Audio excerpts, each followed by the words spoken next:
Hello everyone, I'm Soman Ban. Here we will discussing about thermodynamics first law, engineering application of a steady flow energy equation for open system. First, we recapitulate thermodynamics first law. The thermodynamics first law based on conservation of energy. First law of thermodynamics based on conservation of energy. When a system undergoes a thermodynamic cycle, then the net heat supplied to the system from the surrounding is equal to the net work done by the system on its surrounding. तो इसको हम लोग थोड़ा brief कर लेते हैं first law of thermodynamics को। ये एक पिस्टन है, क्लोज सिस्टम पिस्टन है, इसमें गैस है। क्लोज सिस्टम में प्लस क्यू हीट दिए। स्टार्टिंग में जो गैस का इंटरनल एनर्जी E1 है, हीट देने के बाद इसका इंटरनल एनर्जी E2 हो गया। जब हीट देना स्टार्ट किए तो पिस्टन का मोमेंट भी, पिस्टन यदि मूवेबल है, मूव कर रहा है तो ऊपर की ओर होगा। तो फर्स्ट लॉ ऑफ थर्मोडायनामिक्स क्या बतलाता है कि हीट का एडिशन किए तो की हीट का यूज कहाँ पर हुआ। एक पिस्टन का मोमेंट हो रहा है तो पिस्टन का मोमेंट के लिए कुछ वर्कआउट करना पड़ेगा गैस को, तो गैस ऊपर की ओर पिस्टन की ओर ठेल रहा है तो W वर्कआउट हुआ प्लस इसका इंटरनल एनर्जी चेंज हुआ डेल्टा E। तो यहाँ पर हीट जितना दिए उतना मतलब उस हीट का यूज इसका इंटरनल एनर्जी को चेंज होने में लगा और प्लस पिस्टन का मोमेंट ऊपर करने में लगा। मतलब यहाँ पर एनर्जी कंजर्व है, लॉस नहीं हो रहा है। तो फर्स्ट लॉ ऑफ थर्मोडायनामिक्स यही बतलाता है कि जो एनर्जी जो है कंजर्वेशन ऑफ एनर्जी कंजर्व रहता है। तो यहाँ पर क्या हो रहा है, इस सिस्टम में जिसमें गैस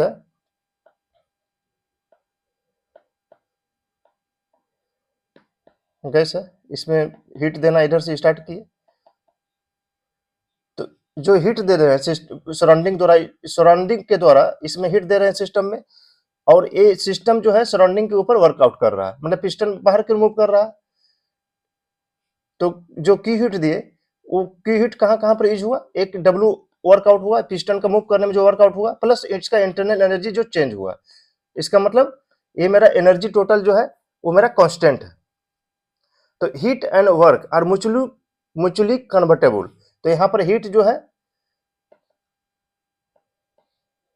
ये पिस्टन है, गैस इसमें है, इसमें हीट देना स्टार्ट किए प्लस क्यू, तो हीट और वर्क दोनों म्यूचुअली कन्वर्टेबल है। But since energy can neither be created not destroyed, the total energy associated with an energy conversion remain constant. तो हीट और वर्क दोनों म्यूचुअली कन्वर्टेबल है। जितना हीट इसमें हम दे रहे हैं उतना ही वर्कआउट हो रहा है, ना तो एनर्जी का ना तो क्रिएशन हो रहा है ना डिस्ट्रक्शन हो रहा है। तो इसको लास्ट क्लास में हम लोग क्लोज सिस्टम के लिए भी हम लोग पूरा देख चुके हैं। क्लोज सिस्टम मतलब कांस्टेंट प्रेशर कांस्टेंट टेम्परेचर, फिर आइडियाबैटिक प्रोसेस, फिर टेम्परेचर को भी कांस्टेंट करके हम लोग सारा इसका एप्लीकेशन को देख चुके थे, उसको भी थोड़ा ब्रीफ कर लेते हैं। अभी क्लोज सिस्टम, अब प्रेशर को वॉल्यूम को हम कांस्टेंट कर देते हैं, इसमें वॉल्यूम कांस्टेंट कर देते हैं। वॉल्यूम कांस्टेंट मतलब इसका वॉल्यूम यदि V है और इसको हम पिस्टन को ऊपर से लॉक कर दिए और इसमें हीट देना स्टार्ट कर दिए।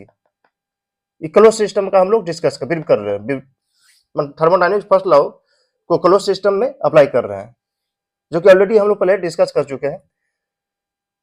तो जो वर्कआउट जो होगा W इक्वल टू क्या होता है, PdV।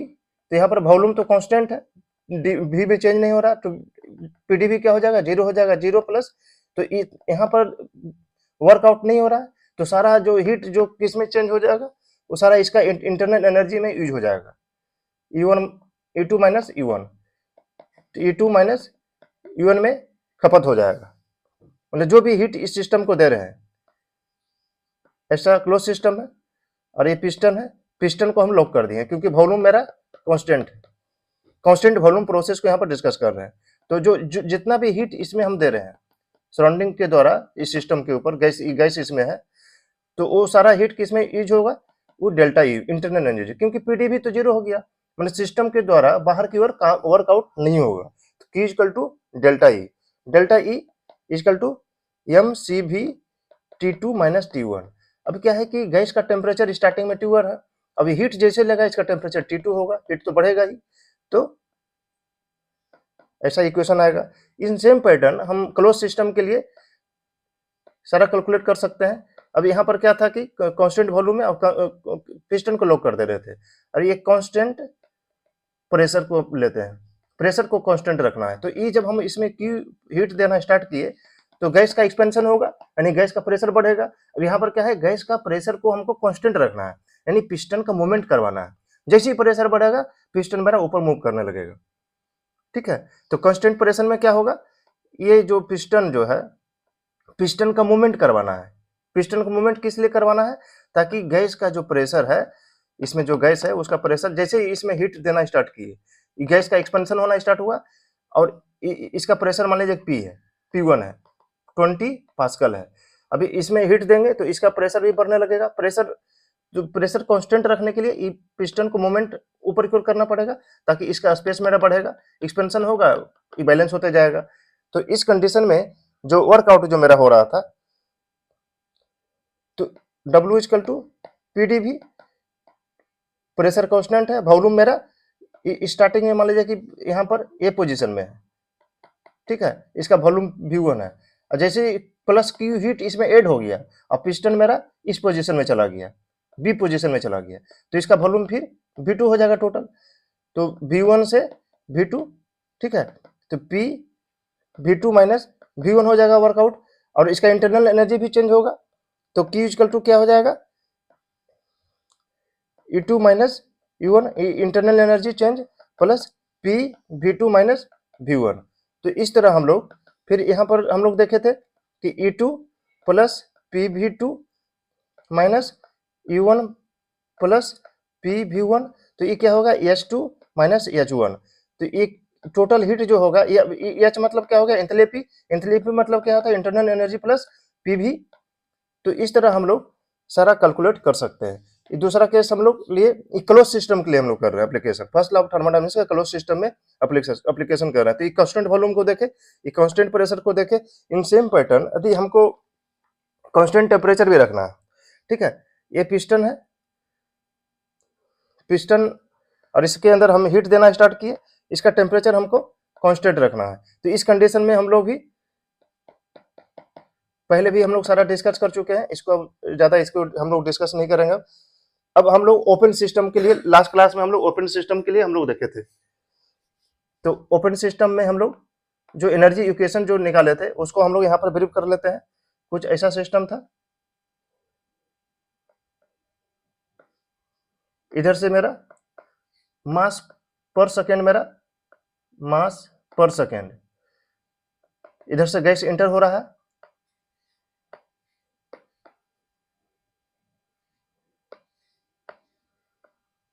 मास पर सेकेंड, ये इसका वॉल्यूम V1 लिए, इसका वॉल्यूम V2 लिए। तो और इसका डायटम लाइन हम लिए थे, इसमें जो Z2 हो गया। तो इसके पहले हम लोग सारा जो डिस्कस किए, constant volume, constant pressure, constant temperature, constant heat, मतलब एडियाबैटिक प्रोसेस, अब वो मेरा क्लोज सिस्टम के लिए था। ये ओपन सिस्टम मतलब इधर से मेरा गैस आ रहा है, इधर से गैस एग्जिस्ट कर रहा है, ठीक है, लेकिन यहाँ पर मास पर सेकेंड जो गैस जितना इंटर करेगा उतना एग्जिट होगा। वो मतलब जित एक किलोग्राम गैस यहाँ पर इंटर कर रहा है जितना वॉल्यूम में, उतना ही यहाँ पर एग्जिस्ट होना चाहिए, ठीक है। तो ऑलरेडी ये सब हम लोग डिस्कस कर चुके हैं। तो यहाँ पे एक इक्वेशन को हम लोग देख लेते हैं। तो यहाँ पर जो E1 मतलब इस पॉइंट ए पॉइंट और बी पॉइंट, तो ए पॉइंट पर हम लोग यहाँ पर एनर्जी इक्वेशन लिख रहे हैं, C1 square plus Z1G plus P1 V1 plus की E2 प्लस C2 का whole square plus 2 by 2 plus Z2G plus P2 V2 by W। अब यहाँ पर क्या है, इक्वेशन पॉइंट 2 पर इंटरनल एनर्जी E2 है, और काइनेटिक एनर्जी क्या होता है एम वी स्क्वायर, तो एम क्या हो गया यूनिट मास के लिए हम लोग कंसिडर कर रहे हैं, तो एम इक्वल टू वन हो जाएगा, सी इक्वल टू गैस का वेलोसिटी इस पॉइंट पर है प्लस Z2 जो पोटेंशियल। अब यहाँ पर गैस का क्या क्या एनर्जी होगा, एक तो इंटरनल एनर्जी होगा, एक गैस का मूवमेंट इधर हो रहा है तो उसके लिए एनर्जी पीवी होगा, अब एक पोटेंशियल एनर्जी मतलब क्या होता है mgh, तो एम क्या हो गया यूनिट मास हो गया तो सिर्फ gh होगा। अब उसके बाद यहाँ पर गैस का कुछ मतलब जब इसमें ये मान लीजिए इंजन है तो इसमें गैस आ रहा है तो यहाँ पर क्या होगा कुछ हीट का एडिशन होगा तो प्लस की हो गया। अब यहाँ पर क्या हो गया सेम इन पैटर्न में गैस यहाँ पर एग्जिस्ट कर रहा है तो गैस का कौन कौन सा एनर्जी होगा, एक इंटरनल गैस का एनर्जी होगा, एक काइनेटिक एनर्जी होगा, एक पोटेंशियल एनर्जी होगा, प्लस एक गैस को मूव करने के लिए जो एनर्जी होगा ये पीवी होगा प्लस वर्क आउटपुट। मतलब जब यहाँ पर गैस का एक्सपेंशन हो गया, इसमें गैस का एक्सपेंशन हो गया तो यहाँ पर जो वर्क आउटपुट भी होगा, तो ये हम लोग जनरल इक्वेशन हम लोग देखे थे। अब इस जनरल इक्वेशन का यहाँ पर हम लोग एप्लीकेशन देख रहे हैं, कहाँ कहाँ पर यूज करते हैं। तो thermodynamic first law engineering application of steady flow energy equation. Steady flow मतलब क्या हो गया मास पर सेकेंड, मास पर सेकेंड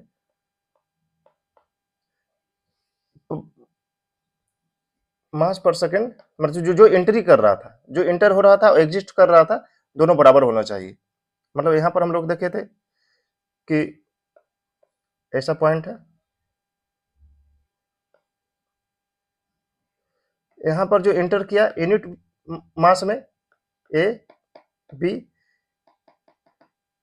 अरे यहाँ पर 20 किलोग्राम एंटर किया यूनिट वॉल्यूम में, तो यूनिट वॉल्यूम में यहाँ पर भी 20 किलोग्राम ही एग्जिस्ट करेगा, उसका एनर्जी भी बराबर होगा।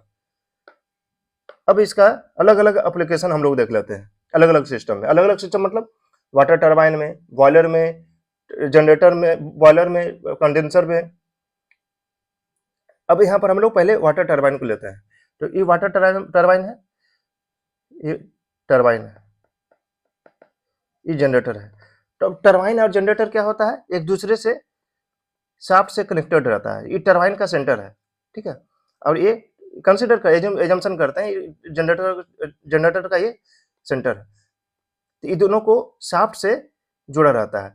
तो ये जो वाटर हम लोग जो वाटर टरबाइन में देते हैं, तो वाटर का काम क्या रहता है, इस टरबाइन का जो टरबाइन में क्या होता है ऐसा रहता है, टरबाइन को एक जनरल देख लेते हैं, ऐसा शाफ्ट है, टरबाइन का शाफ्ट है।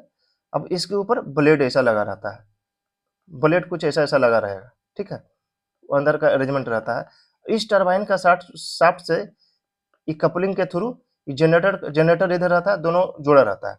मतलब टरबाइन का शाफ्ट और जनरेटर का शाफ्ट, टरबाइन और जनरेटर दोनों एक दूसरे से शाफ्ट के थ्रू जुड़ा रहता है। शाफ्ट जो है शाफ्ट का कपलिंग होता है, ठीक है। अब कपलिंग क्यों करते हैं, क्या पर्पस है भाई, तब इसको यहाँ पर थोड़ा सा ब्रीफ कर लेते हैं। ये मेरा टरबाइन है, ये मेरा जनरेटर है, ये टरबाइन हो गया, ये मेरा जनरेटर हो गया। अब एक दूसरे को मतलब दोनों का शाफ्ट है, ठीक है, जुड़ा हुआ है कपलिंग के थ्रू, यहाँ पर कपलिंग कर देते हैं। टरबाइन का ब्लेड में टरबाइन का ऐसा ऐसा ब्लेड रहता है, टरबाइन का अंदर ये जो वाटर आ रहा है, ये हाइड्रो टरबाइन का बात कर रहे हैं, हाइड्रो पावर प्लांट में ये वाटर आया टरबाइन के ब्लेड पर गिरा, तो ये ब्लेड जो है घूमने मतलब ब्लेड घुमा, जैसे ही शाफ्ट घूमने लगता है, शाफ्ट घुमा रोटेट किया तो जनरेटर का भी शाफ्ट घुमा। अब इलेक्ट्रोमैग्नेटिक प्रोसेस में क्या होता है, शाफ्ट मेरा घूम रहा है, अब यहाँ पर डीसी मोटर होता है, एसी मोटर होता है, जो भी मोटर रहता है यहाँ पर, तो इलेक्ट्रोमैग्नेटिक प्रोसेस के द्वारा फिर यहाँ पर इलेक्ट्रिक फ्लक्स ये सब जो डेवलप होता है, उसके बाद यहाँ पर इलेक्ट्रिसिटी जनरेट होता है। मतलब यहाँ पर टरबाइन का एक ही फंडा है कि रोटर को घुमा देना है, और वो जो रोटर घुमा, और रोटर टरबाइन का रोटर और जनरेटर का रोटर एक दूसरे से कनेक्टेड रहता है। टरबाइन का रोटर घुमा, जनरेटर का भी रोटर घूमने लगा।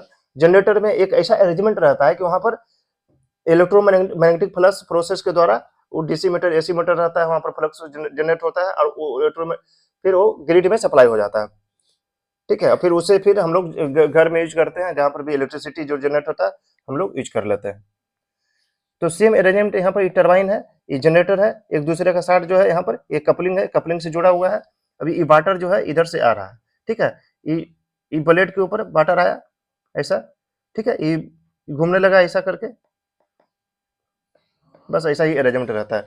अब हम लोग वाटर को कुछ एलिवेशन से हम लोग यहाँ पर गिरा रहे हैं, तो ये डायटम लाइन हम लोग इसको कंसिडर करते हैं सेंटर को, ठीक है, सेंटर को कंसिडर करते हैं। तो in a water turbine, water is supplied from a height, ठीक है, वाटर हम लोग सप्लाई हाइट से सप्लाई कर रहे हैं, तो मतलब इस वाटर का इस पॉइंट पर, ए पॉइंट पर कुछ पोटेंशियल एनर्जी होगा, ठीक है। अब इसको हम लोग बी पॉइंट मान लेते हैं, क्योंकि वर्किंग पॉइंट मेरा यही है, इंपोर्टेंट पॉइंट, और ये वाला भी पॉइंट मेरा इंपोर्टेंट पॉइंट है, क्योंकि कुछ हाइट से ही गिराएंगे। तो the potential energy of water is converted into kinetic energy. तो इसका जो पोटेंशियल एनर्जी है इस पोजीशन पर, यहाँ पर जैसे आया इसका वेलोसिटी काफी बढ़ जाएगा, तो potential energy converted into kinetic energy. When it enters into turbine and part of it's converted into its full work which is used to generate electricity। तो क्या है, जैसे ही ये मेरा बुलेट से टकराया, कोलिड हुआ, ये टरबाइन मेरा रोटेट किया, इसका टरबाइन का सेंटर में मतलब शाफ्ट रहता है, शाफ्ट जो है जनरेटर का शाफ्ट से जुड़ा रहता है। तो जैसे ही टरबाइन का शाफ्ट मेरा घूमने लगा, जनरेटर का भी शाफ्ट घूमने लगा। अब जनरेटर में इधर एसी मोटर रहता है, डीसी मोटर रहता है, फिर यहाँ पर कुछ इलेक्ट्रो ऐसा अरेंजमेंट इसमें रहता है, कॉइल वाल वगैरह सब रहता है ऐसा, जैसे जनरेटर में इधर ऊपर में कॉइल रहता है, फिर यहाँ पर जैसे रोटेशन हो रहा है शाफ्ट का, यहाँ पर इलेक्ट्रोमैग्नेटिक इंडक्शन प्रोसेस के द्वारा फिर इलेक्ट्रिसिटी जनरेट होता है, उसको ग्रिड में हम लोग भेज देते हैं, जिसका फिर बाद में हम लोग जहाँ पर यूज करना है उसको यूज करते हैं। तो ये टरबाइन जनरेटर का मतलब ऐसा ही फंडा रहता है। अब यहाँ पर क्या है कि वाटर टरबाइन है, तो वाटर टरबाइन में क्या वाटर का यूज कर रहे हैं। अब सेम गैस टरबाइन में भी सेम चीज होता है, गैस को यहाँ पर लाते हैं, और स्टीम टरबाइन में भी सेम चीज होता है, स्टीम को यहाँ पर देते हैं। इस मतलब मेरा यहाँ पर क्या है कि टरबाइन को रोटेट करवाना है, टरबाइन का जो शाफ्ट है उसको घुमाना है, 3000 आरपीएम तक हमको घुमाना है, ठीक है। उसका कुछ फ्रीक्वेंसी रहेगा, कुछ रोटेशन, मतलब जितना भी मेरे को मतलब जैसा जहाँ पर रिक्वायरमेंट रहता है वैसा वैसा हम लोग अचीव करते हैं। अब जैसे 660 मेगावाट में बॉयलर में, सुपर क्रिटिकल बॉयलर में जो आरपीएम इसका रहता है रोटेशन शाफ्ट का 3000 आरपीएम रहता है, 3000 आरपीएम। तो hydro turbine, steam turbine, gas turbine सारा में, फिर न्यूक्लियर पावर प्लांट में सेम चीज रहता है। न्यूक्लियर पावर प्लांट में भी जो हम लोग न्यूक्लियर का जो यूज करते हैं वो सारा स्टीम जनरेट करने के लिए करते हैं बॉयलर में। बाकी यहाँ पर जो स्टीम जो आता है, फिर स्टीम जनरेट हो गया, फिर स्टीम टरबाइन में आया, सबका फिर फंडा वही हो गया, वो ब्लेड पर आया, ब्लेड से टकराया, फिर वो टरबाइन घुमा, इसका शाफ्ट रोटेशन हुआ, फिर शाफ्ट जनरेटर शाफ्ट जो एक दूसरे से कनेक्टेड है, फिर यहाँ पे इलेक्ट्रोमैग्नेटिक इंडक्शन प्रोसेस के थ्रू इलेक्ट्रिसिटी जनरेट करना स्टार्ट कर दिया। So the potential energy of water is converted into kinetic energy when it enters into the turbine and part of it is converted into useful work which is used to generate electricity। तो इसका rotation हुआ, फिर यहाँ पर जो मेरा जो भी एनर्जी यहाँ पर यूज किए थे वो सारा यूजफुल एनर्जी में इधर कन्वर्ट हो गया, इलेक्ट्रिसिटी जनरेट हो गया, मतलब यूजफुल एनर्जी हो गया। Considering centre of turbine shaft is as datum, the energy equation can be written as this. तो ये जो टरबाइन का जो शाफ्ट है इसको हम लोग डेटम रेफरेंस पॉइंट यहाँ पर गेस करते हैं, कंसीडर करते हैं। तो ये रेफरेंस पॉइंट जो है हम लोग यूजेस के आधार पर हम लोग कर लेंगे, क्योंकि यहाँ पर टरबाइन का शाफ्ट मेरा रेफरेंस हम लोग रख सकते हैं, इसलिए इसको यहाँ पर रेफरेंस पॉइंट लिए। अब रेफरेंस पॉइंट तो इस पॉइंट को नहीं लेंगे, क्योंकि ये तो मेरा वेस्टेड वाला है। अब जैसे वाटर को हम लोग गिरा रहे हैं, ठीक है ना, किस लेवल तक गिराएंगे, तो ये टरबाइन का शाफ्ट तक करेंगे। तो रेफरेंस पॉइंट यहाँ पर टरबाइन का शाफ्ट को लिए, मतलब यहाँ पर टरबाइन का जो शाफ्ट का जो सेंटर है उसको हम लोग डेटम पॉइंट लिए। तो जो एनर्जी इक्वेशन क्या हम लोग अभी देखे थे, इंटरनल एनर्जी अब ए पॉइंट पर लेते हैं, ए पॉइंट और बी पॉइंट पर वाटर का एनर्जी को लेते हैं। तो ए पॉइंट पर E1 plus P1 V1 plus Z1 G जो potential energy plus kinetic energy plus Q, मतलब कुछ हीट भी होगा यहाँ पर। अब यहाँ पर बी पॉइंट पर E2 plus P2 V2 plus Z2 G plus C2 इसका प्लस यहाँ पर कुछ वर्कआउट होगा, मतलब जो आउटपुट होगा। तो ये general equation of steady flow in open system था, जो कि इसके पहले भी हम लोग डिस्कस किए। तो पार्टिकुलर इस केस में वाटर टरबाइन में अब क्या होगा, Q इक्वल टू 0 होगा। ये जनरल इक्वेशन होगा, ये जनरल इक्वेशन था मेरा कि किसी भी ओपन सिस्टम के लिए। तो वाटर टरबाइन में क्या है कि यहाँ पर कुछ हीट होगा वाटर का, इट नॉर्मल एटमॉस्फेरिक टेम्परेचर पर जो वाटर का हीट है जो कि यहाँ पर रहेगा, जो कि यहाँ पर रहेगा, मतलब ए और बी पॉइंट पर हीट मेरा 0 रहेगा। क्योंकि हीट का एडिशन यहाँ पर नहीं हो रहा है, वाटर को यहाँ पर हम लोग डाल रहे हैं, टरबाइन में डाल रहे हैं, पर टरबाइन के ब्लेड पर। तो यहाँ पर due to change in internal energy भी लगभग 0 ही होगा। अब यहाँ पर वॉल्यूम जो कंसिडर करते हैं, इस सेम वॉल्यूम पर हम लोग यहाँ पर वाटर को यहाँ पर गिरा रहे हैं, वॉल्यूम भी दोनों का सेम ही होगा। V1 equal to V2 equal to यहाँ पर कंसिडर, अब Z2 इक्वल टू 0, क्योंकि यहाँ पर ये जो डेटम लाइन क्या है, ये Z2 है, टरबाइन का सेंटर पर ही हम लोग कंसिडर कर रहे हैं, तो Z2 भी यहाँ पर 0 होगा। तो जो फिर मेरा एनर्जी इक्वेशन, इस वैल्यू को हम लोग ये जो जनरल ओपन सिस्टम के लिए, एसटीडी फ्लो के लिए जो मेरा जनरल इक्वेशन है उसमें पुट करते हैं, तो ये वैल्यू मेरा प्राप्त होता है। ठीक है, तो W is positive. W is positive क्यों हो गया? क्योंकि टरबाइन के द्वारा वर्क डेवलप हुआ, टरबाइन के द्वारा वर्क डेवलप हुआ, because work is done by the system, और work done comes out of the boundary.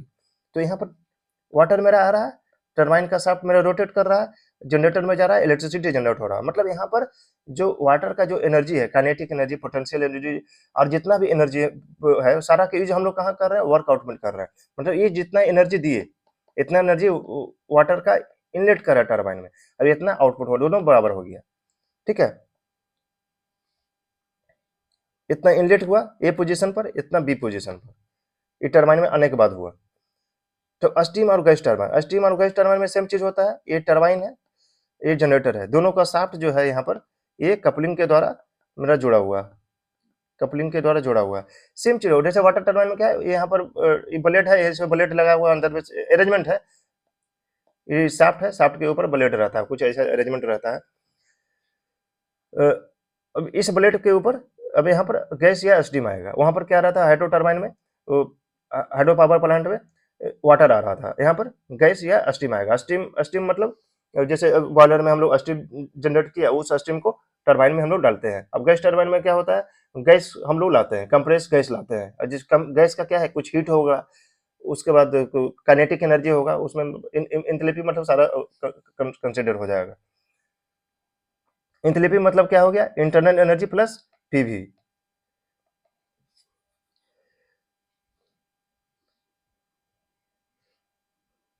तो इसको देखते हैं, इन ए स्टीम और गैस टरबाइन, स्टीम और gas is passed through the turbine and part of its energy is converted into work in the turbine. तो same चीज, steam मेरा turbine के ऊपर आया, ठीक है, टरबाइन का जो ब्लेड है मूव किया, ब्लेड मूव किया, मतलब शाफ्ट, शाफ्ट के ऊपर ब्लेड है, तो शाफ्ट भी मूव किया। अब शाफ्ट, जनरेटर का शाफ्ट, टरबाइन शाफ्ट कनेक्टेड है, टरबाइन का शाफ्ट मूव किया, जनरेटर का भी शाफ्ट मूव करेगा। फिर यहाँ पर जो कॉइल वगैरह सब लगा हुआ, उसमें इलेक्ट्रोमैग्नेटिक इंडक्शन प्रोसेस को थोड़ा इलेक्ट्रिसिटी जनरेट हुआ, तो यहाँ पर आउटपुट क्या होगा, इलेक्ट्रिसिटी जनरेटर जो वर्क आउटपुट हो रहा है, मतलब इस सिस्टम के द्वारा सराउंडिंग के ऊपर वर्कआउट हो रहा है, W। ठीक है, this output of the turbine runs a generator to produce electricity, this output of the turbine. तो यहाँ पर टरबाइन का आउटपुट क्या हो गया, मेरा रोटेशन करवा दिया, शाफ्ट का रोटेशन करवा दिया। ठीक है,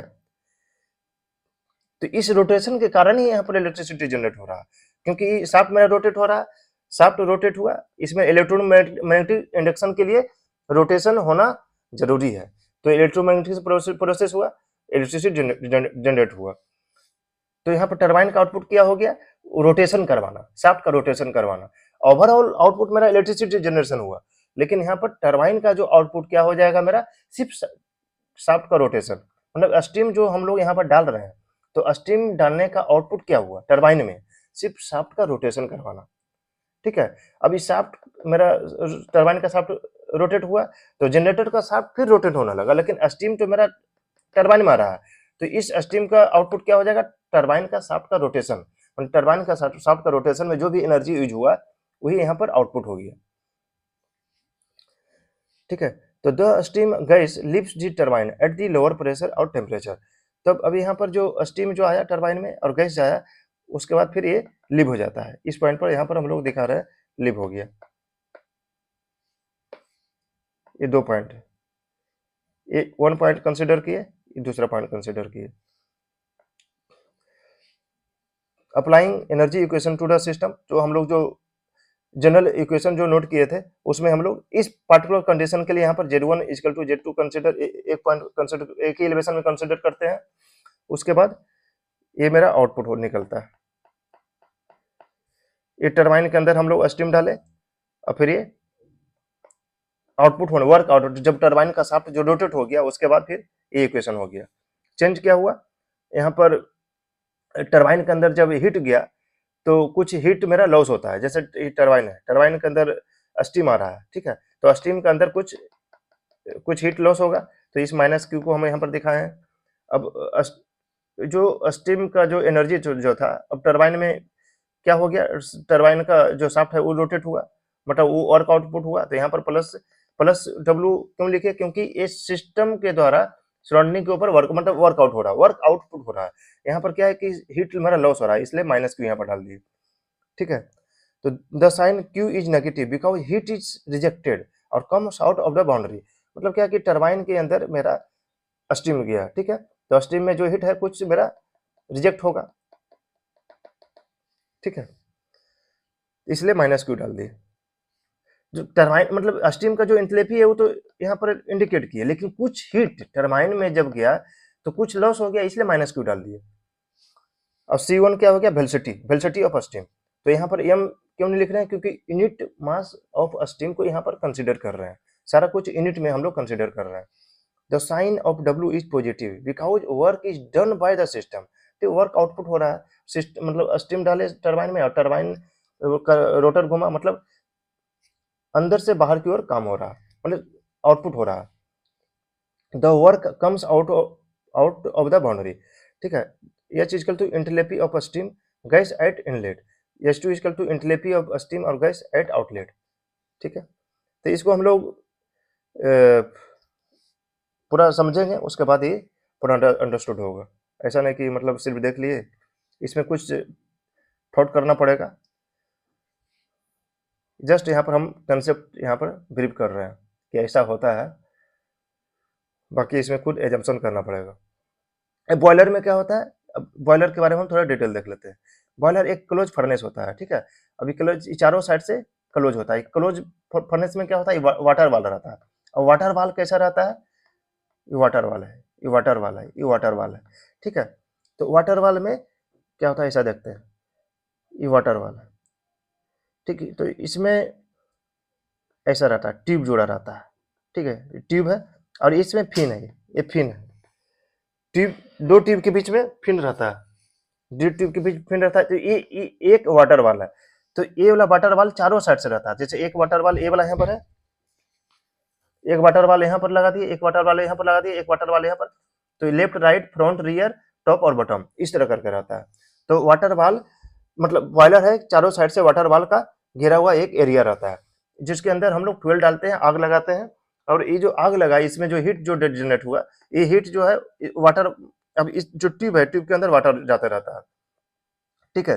तो वाटर लिया हीट, और जब हीट लिया तो वो स्टीम में कन्वर्ट हो गया। फिर ऊपर में हेडर रहता है, ठीक है, हेडर में गया, कॉइल रहता है, फिर कॉइल में गया, फिर यहाँ पर सुपर हीटेड स्टीम जनरेट हुआ और फिर इस स्टीम को हम लोग टरबाइन में यूज करते हैं, ठीक है। तो वाटर बॉयलर का भी अलग से हम लोग लेक्चर लेंगे, उसमें डिटेल से ये सब सारा ब्रीफ कर देंगे।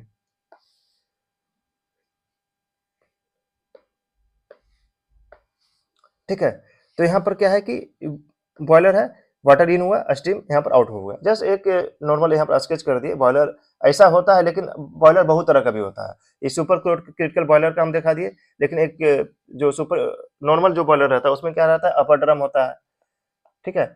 फिर एक कॉइल के थ्रू लोअर ड्रम रहता है। इसका डिटेल से बाद में हम लोग बॉयलर का हम लोग देखेंगे। तो ये boiler transfer heat to the incoming water and generate the steam.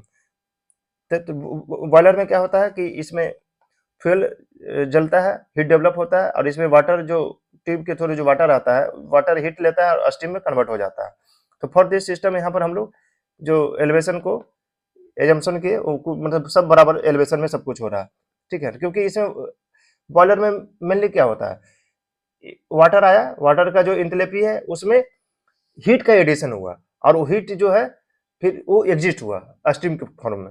मतलब वाटर आया, वाटर का इंथैल्पी H1, ठीक है। इसमें क्या H1 में क्या डेवलप हम लोग कर रहे हैं, प्लस Q का हीट का एडिशन कर रहे हैं, ठीक है। मतलब ये मेरा H2 हो गया। तो H2 मतलब क्या हो गया, जो जो वाटर इन हो रहा है उसका जो एंथैल्पी है उसमें सिर्फ Q का एडिशन कर रहे हैं, हीट का एडिशन कर रहे हैं। जैसे ही हीट का एडिशन हुआ वो स्टीम में कन्वर्ट हो गया, तो ये स्टीम मेरा बाहर निकल गया, ठीक है। अब बाकी इसमें कुछ एनर्जी का यूज नहीं होता, सिर्फ हीट का एडिशन होता है स्टीम में कन्वर्सन करने। स्टीम की वाटर को स्टीम में कन्वर्ट करने के लिए क्या चीज यूज करेंगे, सिर्फ हम हीट का यूज करेंगे। तो जो जो हीट जो जरूरत है, उस हीट डेवलप करने के लिए क्या यहाँ पर यूज करते हैं, गैस का यूज करते हैं, कोयला का यूज करते हैं, ऑयल का यूज करते हैं। जैसे रिफाइनरी में क्या है कि वहां पर गैस बहुत रहता है, ऑयल रहता है, तो वहां पर छोटा छोटा बॉयलर बनाते हैं, वहां पर ऑयल एंड गैस का यूज करते हैं। और जो बड़ा बड़ा जो बॉयलर होता है 800 मेगावाट, 600 मेगावाट, 500 मेगावाट, वो समय वहां पर क्या है कि कोल का यूज करते हैं, ठीक है। तो यहाँ पर ये सब कंसिडर करते हैं पार्टिकुलर बॉयलर का केस के लिए। W equal to since neither on any work is developed and not absorb. तो यहाँ पर के बॉयलर में क्या है, सिर्फ हीट का एडिशन हो रहा है, कोई वर्क का डेवलप नहीं हो रहा है। तो यहाँ पर क्या हुआ, जो इंथैल्पी वाटर का जो इंथैल्पी था H1, उसमें Q का सिर्फ एडिशन हुआ, ये आउटपुट हो गया, ठीक है। तो ये मतलब ये फर्नेस के अंदर का पार्ट है, जो वाटर आया उसमें Q का एडिशन हुआ, और ये स्टीम का पार्ट है आउटपुट का, ठीक है।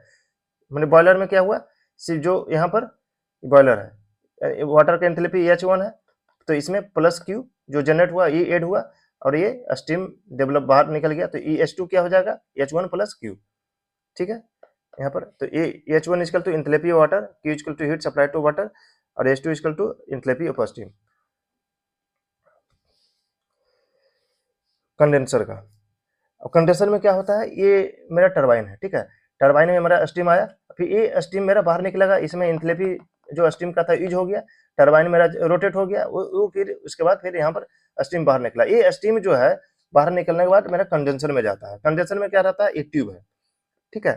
ये ट्यूब है, इसमें वाटर ठंडा पानी लाते हैं, ठीक है। कूलिंग टावर से इसमें ठंडा पानी लाते हैं, फिर ये ठंडा गर्म पानी, मतलब ये स्टीम का हीट को एब्जॉर्ब किया लिया। बस यहाँ पर कंडेंसर में क्या होता है, हीट एक्सचेंजर है, जो स्टीम मेरा निकल रहा है टरबाइन से, उस स्टीम का हीट को ऑब्जर्व करना है। अब क्यों ऑब्जर्व करवा रहे हैं, क्योंकि फिर इसको हम बॉयलर में भेजेंगे, तो बॉयलर में जब भेजेंगे तो इसको पहले, अब बॉयलर में भेजने के पहले इसको क्या करते हैं, हीट मतलब पंप में ले जाते हैं, अब पंपिंग करके इसका प्रेशर बढ़ाते हैं, फिर बॉयलर में भेजते हैं।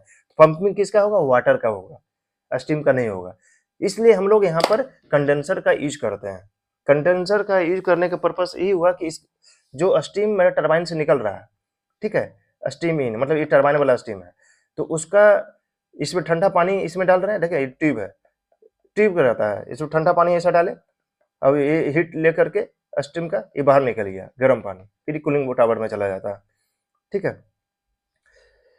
कॉइल का अरेंजमेंट रहता है, मतलब स्टीम का हीट को बाहर निकाल देना।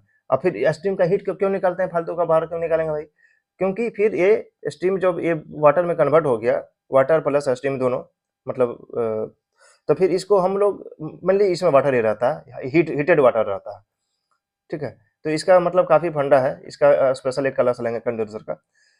तो ये वाटर जो है फिर इसको पंपिंग करते हैं, ठीक है, फीड पंप जिसको कहते हैं, उसमें हाई प्रेशर से फिर बॉयलर में इसको हम लोग भेजते हैं।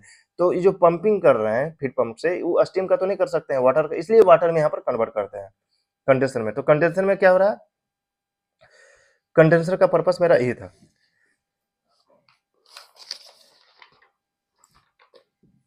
कंडेंसर का यूज, कंडेंसर एक तरह से मेरा हीट एक्सचेंजर हो गया। तो condenser is use to condense this system steam in case of steam power plant, ठीक है, फॉर दिस सिस्टम।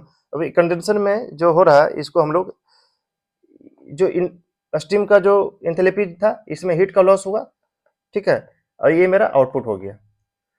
मतलब यहाँ पर जो स्टीम जो वाटर जो निकला, उसका जो एंथैल्पी जो होगा, कंडेंसेट जो वाटर होगा, कंडेंसेट वाटर, इसको पहले ये सब,